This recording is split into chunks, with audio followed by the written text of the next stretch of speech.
countdown. 3, 2, 1. All right, welcome to 106.5 The End sessions in our green room today. Playing at the Neighborhood Theater tonight. It's Portugal the Man. Give it up for him real quick. Guys, Woody, who's spent some time in Alaska, was asking some questions already, and I wanted to hold him off because I'm sure there's some good bar stories that we can get to. But tonight at the Neighborhood Theater, you guys coming through now with Atlantic Records, so congratulations on that. The radio play that we got off of People Say came from the 2009 album. You got the new one out, In the Mountain in the Cloud, so hopefully getting to hear some cool new stuff from you today here in like a little intimate setting, and then later on tonight at the Neighborhood. It's going to be a good show out there. I encourage everybody to get on out. Welcome to Charlotte, and what the hell are you guys doing and playing all the time on the road? You guys must be tired as crap going around playing all these shows and touring all over the country and hitting things from, this is what I want to talk, hitting things from everything from Bonnaroo to like clubs that you walk in and go, oh God, we're fearing for our lives. I'm never scared, man. I'm from Alaska. People don't scare me. Yeah, we just tour a lot, man. That's our job. That's what we do. It's part of our craft and our trade. I mean, that's the way we got into it. It's like I built houses before I played music. And I look at it like you learn carpentry or woodworking, anything like that. That's the way we got into music. It was just we want to play music and work on it like you'd work on a house. You know, you don't sit down for 2 months when you're building a house. You got to finish it. Now, you guys are no strangers to doing music. Like you say, you do it because you love to do it. It's one of those things that you sort of, you don't get tired of it. And once you start getting tired of it, that's when you go, wait a minute, maybe I shouldn't be doing this. So is there ever a time when you're sitting there in between, on the bus, on the road, going, I can't wait for the next show, or God, I don't want to play this next show? Yeah, I guess you get tired. You get tired of anything at some point, you know.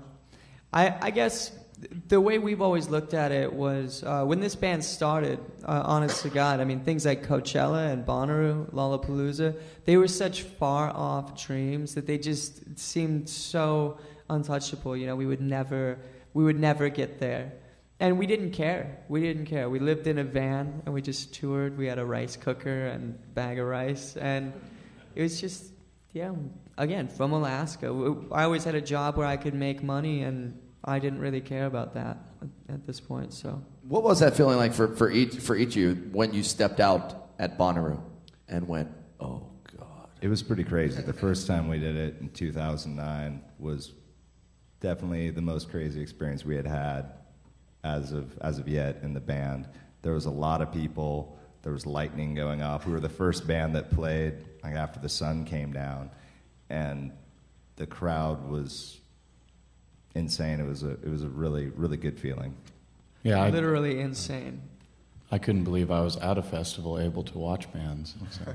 Also play though. So we got free tickets. Free tickets. Yeah, that's kind of true when you think about it that way. You're like, wait a minute, I get to play and I get to check out these great bands too. That's kind of cool.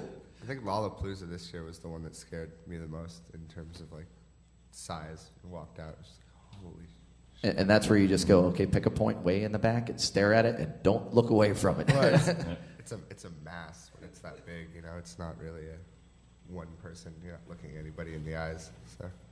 Well, Portugal the Man tonight at Neighborhood Theater, and I want to talk something that I like to do, and I'm going to bring Woody from our morning show, the Woody Wilcox Show, in, who him and his morning show partner Wilcox spent time in Alaska. And the thing that I like to do is drink, and I don't know if you guys like to do that as well. Yes. I don't like to do it. I need to do it. Woody told me something that I never thought to myself, boy, I'd love to move to Alaska. After he brought this to my attention, I'm like, that wouldn't be too bad at all. He told you there's beer there? Well, he told me there's beer there, but he said there's a way that you can drink in a bar 24 hours a day, basically. And the math that he gave me was this. He said if you're in Anchorage, bars close at 2 a.m. A lot of people would get a cab to the Valley, where the bars are open until 4 a.m. And then when the bars close at 4 a.m. in the Valley, you drive back to Anchorage. Not drive, you take a cab back to Anchorage, where the bars reopen at 6 a.m. So you can technically drink all day and all night long if you're just a cab ride. Well, what we did when Wasilla Bar was around, the rule was they only had to be closed an hour, and they could choose when to close. So basically, you would drink till about 6 or 7 a.m., and they'd say, all right, it's last call, guys. You'd go get a few pitchers, and you wouldn't even have to leave the bar. You just couldn't buy anything for an hour. And then 7 or 8 a.m., they'd be like, welcome to Wasilla Bar. Yeah, well, And there's he something else that Woody failed to mention, and that's the fact that there are absolutely no women in Alaska. That's not true. There's Both a the women there There's a are couple. beautiful. It's just not your turn. That's what they'd always say. Yeah. Look, it's not your turn. Well, I do know that they serve alcohol at the neighborhood theater tonight, so I definitely encourage you guys to get on out there and check it out. Want to give us a little sneak peek of what's going to happen tonight? Yeah, sure. Live.